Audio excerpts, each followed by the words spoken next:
Jade Capital Partners Midweek Report. Hi, my name is Rob Clayton. Starting off with the S&P, since the Brexit collapse and the market finding the support around 1980, we have held in a steady uptrend, and now this trend comes in as support at 2,122. Now, while maintaining that support, we could see further gains and look up towards 2156, and a break there would see a view up towards 2186 and reassess.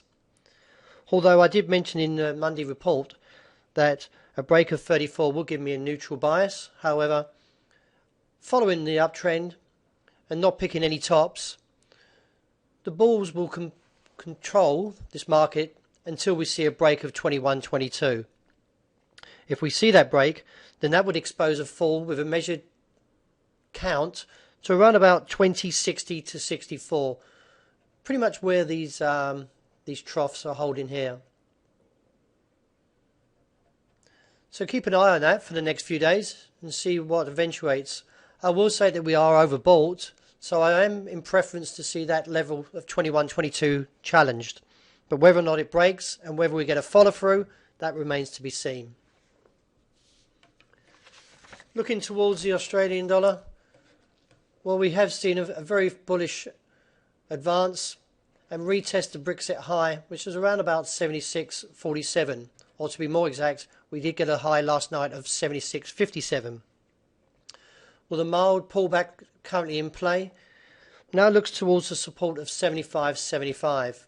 If we get a break of that level, that would expose the downside towards 74.60 to 80, and it is only from that point of 74.60 a break would reinitiate the move down towards a target of 73.50, which I've been holding for quite a while now.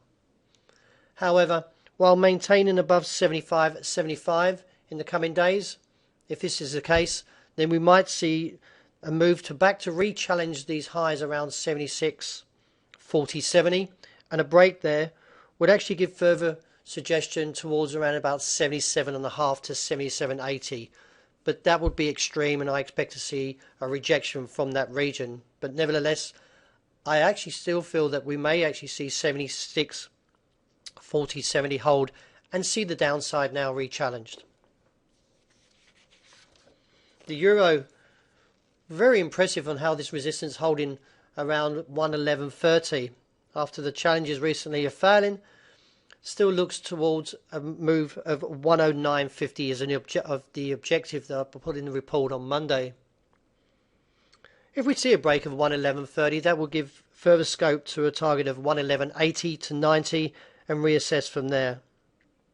But in preference of the way that the oscillators are supporting, and no trend at the moment, does suggest that we should see this move down to 109.50 and lower towards an objective of 107.40-70.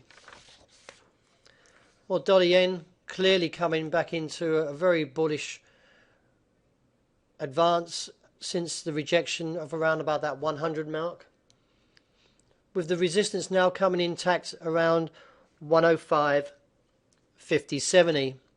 Currently seeing a mild pullback at the moment since a high of 104.97. Does view support of 103.45 to 60, and while intact could actually see those highs around 105, 106 challenged and reassess if we do get there. On the downside, as I say, under 103.45 would give further scope towards 102.70. Beneath that, 110.15. Sterling comes back very strong, and now looking back to see this break level of around about 133.45.